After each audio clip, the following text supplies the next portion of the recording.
کہاں کہاں انکار کرنے کی کئی شکلیں ہوتی ہیں. انکار کرنے کی ایک تو شکل وہ ہے جو سیدھی سادی ہم کو اور آپ کو سمجھ میں آتی ہے, میں نہیں مانتا کہتے کوئی. ایسے بھی ہیں دنیا میں لوگ جو اللہ تعالیٰ کی قدرت کو نہیں مانتے ہیں, ملحد ہوتے ہیں. لیکن انکار کی ایک شکل یہ بھی ہوتی ہے کہ احسانات آپ سے لے, شکریہ کسی اور کا ادا کریں. ایک صاحب آئے مفلوق الحال, پریشان حال, بڑے مصیبت زدہ, مدد کے مستحق, آپ نے دل کھول کے ان کی مدد کر دی, ضرورت بھر آپ نے ان کو زندگی کا سامان فراہم کر دیا, فیس کی ضرورت تھی دے دی, علاج کے لیے پیسوں کی ضرورت تھی وہ مدد آپ نے کر دی. اور اس کے بعد وہ آپ کے ہی سامنے بیٹھے ہوئے آپ کے ایک دشمن سے یہ کہنے لگے آپ کا بہت بہت میں شکر گزار ہوں, آپ کے احسانات کے بوجھ تلے دبا جا رہا ہوں, یہ مٹھائی کا ڈبہ ہے میں آپ کی خدمت میں لے کے آیا ہوں. تو آپ کیا کہیں گے؟ اس سے بڑھ کر احسان فراموش میں نے کسی کو نہیں دیکھا, یہ تو آپ کہیں گے. ایسے ہی ہوتا ہے کہ جب انسان اللہ تعالیٰ سے نعمتیں لیتا ہے, غذا اللہ سے لیتا ہے, رحمتیں اللہ سے لیتا ہے, کھانا مل رہا, پینا, اولاد, خوشیاں سب اللہ سے لے کے شکریہ کسی اور کا ادا کرتا ہے, چڑھاوے کسی اور کو چڑھاتا ہے, اور کسی اور کے دہلیز پر جاتا ہے, کہیں اور جا کے پیشانی رگڑتا ہے, اس سے بڑھ کر احسان فراموش کمزرف انسان کوئی نہیں ہوتا. یہ بھی ایک انکار کی شکل. ایک انکار کی تیسری شکل ہے, یہ تیسری شکل زیادہ خطرناک ہے. بظاہر اس کو لوگ انکار نہیں سمجھتے, لیکن یہ انکار کے جراثیم ہے.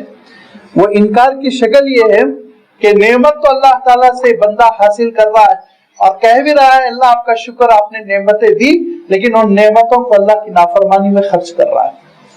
اللہ کی نافرمانی میں خرچ کر رہا ہے. اس کی مثال ایسے ہی ہے کہ آپ کسی سے قرض لے رہے ہیں اور لینے کے بعد سے آپ وہ پیسے جو ہے شکریہ ادا کر رہے ہیں اور جھک جھک کے سلام بھی بجا لا رہے ہیں اور بڑی اچھی ان سے گفتگو کر رہے ہیں, لیکن وہ پیسے لے کر آپ دشمن کو دے رہے ہیں, ان کے خلاف کیس لڑو, ان کو پریشان کرو, ان کے مزاج کے خلاف پیسے خرچ کرو.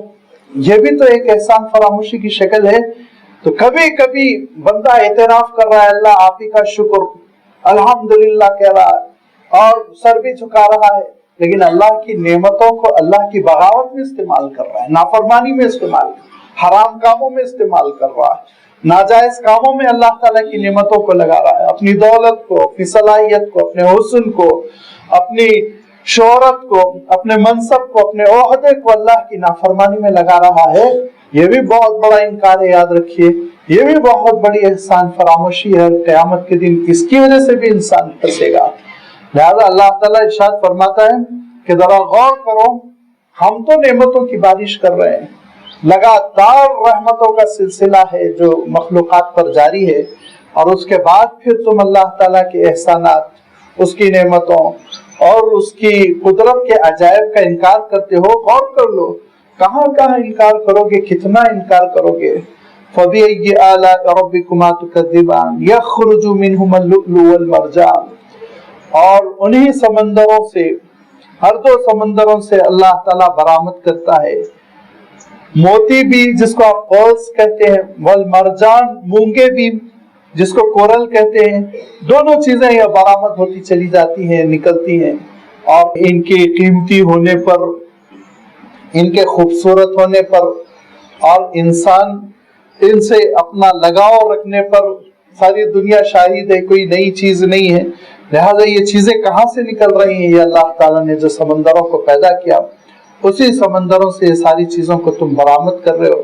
لہذا اللہ تعالیٰ کی قدرت کے کن کن عجائب کا تم انکار کرو گے. فَبِأَيِّ آلَاءِ رَبِّكُمَا تُكَذِّبَانِ. یہی وہ سمندر ہے جو سمندر کا عالم یہ ہے کہ تم اس میں چلتے ہو تو ڈوب جاتے ہو. تو سمندر کا عالم یہ ہے تو اس میں کوئی چھوٹا سا ڈھیلا ڈالتے ہو تو وہ ڈھیلا ڈوب جاتا ہے. تو سمندر کا عالم یہ ہے کہ اس میں تم کوئی لکڑی کا ٹکڑا ڈالتے ہو, لکڑی کا ٹکڑا ڈوب جاتا ہے. لیکن اللہ تعالیٰ کی شان یہ ہے, اس کی قدرت یہ ہے, وَلَهُ الْجَوَارِ الْمُنْشَآتُ فِي الْبَحْرِ كَالْأَعْلَامِ. اسی سمندر میں اللہ تعالیٰ تمہاری کشتیوں کو تیرنے کا موقع دیتا ہے. وَلَهُ الْجَوَارِ, اور اسی کی ہے وہ کشتیاں جو سر سر چلتی ہے, جاریتن چلنے والی کشتی, اور اسی کا یہ پلورل فارم ہے جوار, کہ اسی کے لیے ہے وہ چلنے والی کشتیاں.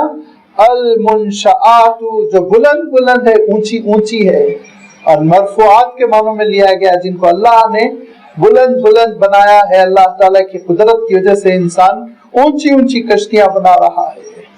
کیا عالم ہے کشتیوں کا، ذرا آپ غور کر لیجئے کہ سمندر میں جو جہاز چلتے ہیں وہ 2-2 3-3 منزل ہوتے ہیں، لیکن دکھنے میں 2-2 3-3 منزل۔ کوئین میری جو پانی کا جہاز ہے اس وقت جو بہت مشہور سمجھا جاتا ہے، اس کی 135 فیٹ بلندی ہے۔ 135 فیٹ کے معنی یہ کہ اگر ہم یہ جو 12-13 فٹ کی چھت ہوتی ہے، اس لحاظ سے 10 منزلہ بلڈنگ بنائیں گے، 10 منزلہ بلڈنگ بنائیں گے تو 135 فٹ کی ہوگی۔ آپ سوچئے 10 منزلہ بلڈنگ وہ پانی میں چل رہی ہے، وہ پانی میں چل رہی ہے، اور ٹنوں ٹن اس کے اندر سامان ہے، اس کے اندر پیٹرول ہے، اس کے اندر 3-3 4-4 100 بلکہ بڑے بڑے جہاز میں 1000-1200 کا اسٹاف ہے، اس کے اندر ساری ضروریات زندگی۔ اور ارشاد فرمایا کہ پہاڑ کی طرح وہ سمندر کے سینے پہ چل رہا ہے۔ کس نے؟ اللہ تعالیٰ نے صلاحیت رکھی اور یہ نظام بنایا کہ ایک خاص نظام کی وجہ سے وہ سمندر پر چلتا چلا جاتا ہے۔ وَلَهُ الْجَوَارِ الْمُنْشَآتُ فِي الْبَحْرِ كَالْأَعْلَامِ، کہ پہاڑوں کی طرح سمندر میں چلنے والی وہ کشتیاں جس کو تم نے بلند کر رکھا ہے اونچی اونچی، وہ سب اللہ کی قدرت کی وجہ سے ہے، اور وہی حکم دیتا ہے تو ایک لمحے میں وہ غرق بھی ہو جاتی ہیں، ڈوب بھی جاتی ہیں، اور وہی حکم دیتا ہے تو وہ چلتے ہوئے ایک ملک کو دوسرے ملک سے ملا دیتی ہے۔ فَبِأَيِّ آلَاءِ رَبِّكُمَا تُكَذِّبَانِ، اے جنوں اور انسانوں، تم اپنے رب کی کون کون سی قدرت کا انکار کرو گے، کس کس احسان کا انکار کرو گے؟ کہ یہی وہ احسان ہے جس کی وجہ سے آج پیٹرول شفٹ ہو رہا ہے، یہی وہ احسان ہے اللہ تعالیٰ کا کہ کشتیوں کی چلنے کی وجہ سے سامان منتقل ہو رہا ہے، گاڑیاں منتقل ہو رہی ہیں، اور جہاز منتقل ہو رہے ہیں، اس پہ ہوائی جہاز رکھے ہوئے ہیں وہ منتقل ہو رہے ہیں۔ یہ اللہ تعالیٰ کی قدرت، اس کی شان ہے۔ لیکن یاد رکھو، اس نے جو دنیا سجا دی، اور اس دنیا میں جو ایکٹیویٹیز ہے، جو ہلچل ہے، اور جو دنیا اس وقت خوبصورت بنی ہوئی ہے، ساری سرگرمیاں انجام دی جا رہی ہیں، یہ سب کچھ یاد رکھو یہ ختم ہونے والا ہے۔ کل من علیہا فان، ہر چیز جو روئے زمین پر ہے وہ سب فانی ہے، ختم ہونے والی ہے، وہ باقی نہیں رہے گی۔ باقی رہے گی تو کیا؟ بس اللہ کی ذات۔ وَيَبْقَى وَجْهُ رَبِّكَ ذُو الْجَلَالِ وَالْإِكْرَامِ، باقی رہے گی اللہ تعالیٰ کی ذات، باقی رہے گی آپ کے رب کی ذات، جو رب جلیل بھی ہے اور رب کریم بھی ہے۔ رب جلیل ہے، ذو الجلالی، ذو الجلال کے معنی یہ ہے کہ اس کی اپنی ذاتی صفت ہے کہ وہ عظمت والا ہے۔ یہ عظمت والا جب ہوتا ہے اس کو جلیل کہتے ہیں، جس کے اندر جلالت ہے، جس کے اندر عظمت ہے، بلندی ہے۔ اور والاکرام کے معنی یہ ہوتے ہیں جو مستحق اکرام ہے، جس کی تکریم ہوتی ہے، جس کی عزتیں ہوتی ہیں، جس کی عزت کی جانی چاہیے، تو وہ فی نفسی ہی اپنی ذات میں جلیل ہے، اور اس کے ساتھ ساتھ اس کی ذات کا تقاضا یہ ہے کہ اس کا اکرام ہو، اس کے احسانات کا اعتراف ہو، اس کی توقیر ہو، اس کی بزرگی کا، اس کی برتری کا اعتراف ہو۔ یہی وہ ایک ذات ہے جو برقرار رہے گی۔ باقی پوری کائنات کو اللہ تعالیٰ تہس نہس کر دے گا، ختم کر دے گا، جب اس کا حکم ہوگا کہ اب وقت آ چکا ہے اور اس کائنات کو ختم کرنے کا میعاد، وعدے کا وقت آ چکا ہے، اب ختم کرو، تو سور پھونکا جائے گا، اور جب سور پھونکا جائے گا تو دھیرے دھیرے اس پوری کائنات کا نظام درہم برہم ہوتا چلا جائے گا۔ آپ دیکھیں گے سورۃ التکویر میں، سورۃ الانشقاق میں، سورۃ الانفطار میں اللہ تعالیٰ نے اس کی تفصیل فرمائی کہ سور پھونکا جائے گا اور ایک آواز پیدا ہوگی، اور آواز کی وجہ سے یہ پوری کائنات تھر تھر کانپنے لگے گی، اور دھیرے دھیرے یہ سور کی آواز بڑھتی چلی جائے گی اور کائنات کی تباہی بڑھتی چلی جائے گی۔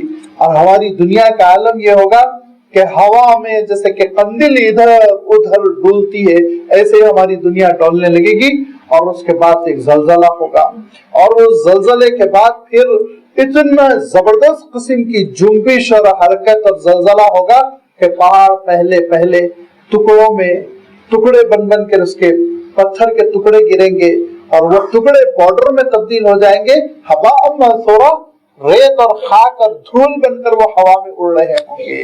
اور پھر اس کے بعد سے یہ دنیا دھیرے دھیرے تباہی کی طرف آگے بڑھے گی. تو ایسی حرکت جنبش ہوگی کہ سمندروں کا عالم یہ ہوگا کہ پانی اچھل اچھل کے بستیوں میں داخل ہو رہا ہوگا. سونامی کس کو کہتے ہیں اس کی کوئی حیثیت نہیں ہوگی. بہار فجرت، ارشاد فرمایا کہ سمندر ابل پڑیں گے، بستیوں میں داخل ہو جائیں گے، انسان بھاگ رہا ہوگا چاروں طرف ادھر ادھر. تو حیرت انگیز مناظر دیکھے گا، اور ان حیرت انگیز مناظر میں وہ دیکھے گا کہ شیر اور بکری ایک ساتھ بھاگ رہے ہیں. نہ شکار کو شکاری کا اور نہ شکاری کو شکار کا، کسی کو کسی کا ڈر نہیں ہوگا. اگر ڈر ہوگا تو بس ہر شخص کو اپنا نفسی نفسی کا عالم ہوگا. اور عالم یہ ہوگا کہ ماں اپنے شیرخوار بچوں کو چھوڑ چکی ہوں گی، ایک کنارے ڈال دی ہوں گی کہ اب تباہی جو آ رہی ہے، جو زلزلہ آ رہا ہے، پتہ نہیں کیا ہونے والا ہے، یہ کون سی چیز ہے، یہ کون سی چنگاڑ ہے جس کی وجہ سے تباہی مچی ہوئی ہے. لوگ بھاگ رہے ہوں گے، اور بھاگتے بھاگتے کوئی جنگل کی طرف جا رہا ہوگا، جنگل والا شہر کی طرف آ رہا ہوگا. اسی اسنا دھیرے دھیرے پھر یہ دنیا تباہ کر دی جائے گی، یہ کائنات ختم کر دی جائے گی، اور ساری اس ہستی پر اللہ تعالیٰ موت کو طاری کر دے گا یہاں تک کہ فرشتے باقی رہیں گے. اللہ کا حکم ہوگا کہ فرشتوں کی بھی روح قبض کر لی جائے، یا فرشتوں کو بھی موت سے دوچار کر دیا جائے، فرشتے بھی موت سے دوچار کر دیے جائیں گے. اللہ تعالیٰ پوچھے گا کہ کون بچا ہوا ہے؟ تو حضرت جبرائیل عرض کریں گے کہ مولا میں بچا ہوا ہوں. سور پھونکنے والے اسرافیل بچے ہوئے ہیں. تو اللہ تعالیٰ ارشاد فرمائے گا وَلْيَمُتْ جبرائیل، جبرائیل کے اوپر بھی موت طاری ہو، حضرت جبرائیل بھی ختم ہو جائیں گے. پوچھے گا کون بچا ہوا ہے؟ حضرت اسرافیل کہیں گے کہ پروردگار میں ہی ہوں، بس اور کوئی نہیں رہ گیا. اللہ تعالیٰ ارشاد فرمائے گا وَلْيَمُتْ اسرافیل، تم پر بھی موت طاری ہو جائے، وہ بھی ختم ہو جائیں گے.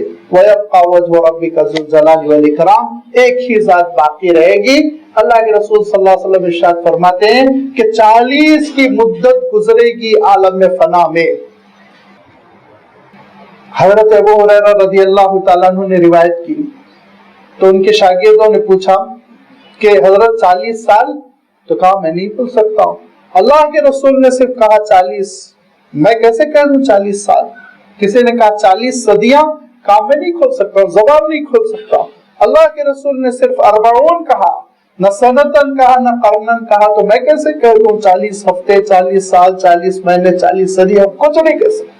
وہ کون سے 40 ہوں گے جو عالم فنا میں گزریں گے بس اللہ تعالیٰ جانتا ہے. ایک مدت کے بعد پھر اللہ تعالیٰ اسی ترتیب کے ساتھ جان ڈالے گا. سب سے پہلے حضرت اسرافیل میں، پھر وہ دوسرا سور پھونکنا شروع کریں گے، حضرت جبرائیل میں حیات آئے گی. پھر اس کے بعد اللہ کے رسول صلی اللہ علیہ وسلم ارشاد فرماتے ہیں کہ جب میرے اندر روح پھونکی جائے گی تو میں دیکھوں گا کہ موسیٰ ہے جو عرش رحمان کے پائے کو پکڑے ہوئے گڑ گڑا رہے ہیں. آپ صلی اللہ علیہ وسلم ارشاد فرماتے ہیں مجھے نہیں معلوم کہ موسیٰ کے اندر پہلے جان ڈالی گئی تھی یا میرے اندر پہلی جان ڈالی گئی تھی. وہ پکڑ کر لپک کر وہ عرش کے سائے تک پہنچ گئے اور عرش کے پائے تک پہنچ گئے، یہ میں نہیں بتا سکتا ہوں. حدیث صحیح میں اللہ کے رسول صلی اللہ علیہ وسلم ارشاد فرماتے ہیں. اب اس کے بعد سے پھر یہ ہماری دنیا کو کھینچ کے، جیسے کہ آٹے کے جو ہم آٹا گوندتے ہیں اور اس کی ٹکیاں بناتے ہیں اور اس کو کھینچ کے جیسے ہم روٹی میں تبدیل کرتے ہیں، ایسے ہی ہمارے گلوب کو کھینچا جائے گا.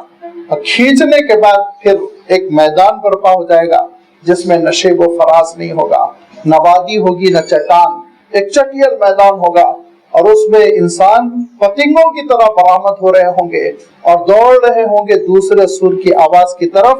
یسألہ من فی السماوات والارض، ارشاد فرما کہ یاد رکھو ابھی تو سارے جو محتاج ہیں ان سب کی حاجتیں وہ پروردگار پورا کر رہا ہے. یسألہ، ہر آدمی جو آسمان میں ہے جو زمین میں ہے، ہر مخلوق جو آسمانوں میں ہے جو زمین میں ہے، اپنی اپنی حاجتیں اور رب سے مانگ رہی ہیں. کل یوم ہوا فی شان، ہر لمحے وہ ایک نئی شان میں ہے، ایک نئی آن میں ہے. ہر لمحے اس کا عالم یہ ہے کہ ایک مخلوقات کی یہاں سے وہاں تک لسٹ ہے، ان کو جنم دے رہا ہے. ہر لمحے اس کا عالم یہ ہے کہ مخلوقات کی ایک لسٹ ہے جن کو موت دے رہا ہے. ہر لمحے اس کا عالم یہ ہے کہ سورج کو جلنے کے لیے گیس دے رہا ہے. ہر لمحے اس کا عالم یہ ہے چاند کو دوڑنے کی صلاحیت دے رہا ہے، دنیا کو گھومنے کی صلاحیت دے رہا ہے. ہر لمحے اس کا عالم یہ ہے کہ کہیں پانی کے برسنے کو حکم دے رہا ہے، کہیں پانی کے رکنے کو حکم دے رہا ہے. ہر لمحے اس کا عالم یہ ہے کہ کسی کو موت سے دوچار کر رہا ہے، کسی کو مرض سے شفا دے رہا ہے، کسی کو مرض میں مبتلا کر رہا ہے، کسی کو خوشی دے رہا ہے، کسی سے خوشی چھین رہا ہے، کسی کو رزق دے رہا ہے، کسی کو رزق سے محروم کر رہا ہے، کسی کے گھر میں ایک نیا جنم ہو رہا ہے، ایک نومولود پیدا ہو رہا ہے، کسی کے گھر سے جنازہ اٹھ رہا ہے. فیصلے ہیں اس کے ہر لمحے نافذ ہوتے چلے جا رہے ہیں. ہر لمحے ایک نیا فیصلہ ہے. کل یوم ہوا فی شان، ہر لمحے ہر دن اس کی ایک نئی شان ہے، اس کی ایک نئی شوکت ہے، اس کا ایک نیا فیصلہ ہے جس فیصلے کے بارے میں انسان واقف بھی نہیں تھا، سوچ بھی نہیں سکتا تھا. وہاں سے فیصلے آ رہے ہیں اور وہاں سے نافذ ہوتے چلے جا رہے ہیں. فَبِأَيِّ آلَاءِ رَبِّكُمَا تُكَذِّبَانِ، تو اے جنوں اور انسانوں، تم اپنے رب کی کون کون سی قدرت کا انکار کرو گے؟ اس کی شان دیکھو، اس کی شان بے نیازی دیکھو. اور پھر ارشاد فرمایا کہ سَنَفْرُغُ لَكُمْ أَيُّهَا الثَّقَلَانِ، ابھی تو اس کے فیصلے اس کارخانے عالم کو چلانے کے لیے چل رہے ہیں. ابھی تو وہ کہیں کہہ رہا ہے پیٹرول پیدا ہو، کہیں کہہ رہا ہے آگ پیدا ہو، ابھی تو وہ کہہ رہا ہے کہیں ایک نسل پیدا ہو، ابھی تو کہہ رہا ہے کہیں کسی کی جان لے لی جائے، ابھی تو کہہ رہا ہے کسی کو صحت دو، ابھی تو کہہ رہا ہے کسی کو بیماری دو، ابھی تو وہ کہہ رہا ہے کہ درختوں میں پھل دو، ابھی تو کہہ رہا ہے کہ پھر غلہ دو، یہ کرو وہ، یہ چل رہا ہے اس کا. لیکن فرمایا ان سارے کاموں سے وہ فارغ ہو کر تمہارا حساب کتاب لینے کے لیے متوجہ ہو جائے گا. ایھا الثقلان، اے ہر دو بھاری بھرکم مخلوق، انسان اور جن. بھاری بھرکم ارشاد فرمایا تمہارا ایک ویٹ ہے، تمہارا ایک بوجھ ہے، تمہاری ایک اہمیت ہے. تم بیلوں کی طرح نہیں ہو، تم پرندوں کی طرح نہیں ہو، تم جمادات کی طرح نہیں ہو، تم نباتات کی طرح نہیں ہو. تمہاری ایک شان ہے، تمہاری اہمیت ہے، تم ایک بوجھ رکھتے ہو.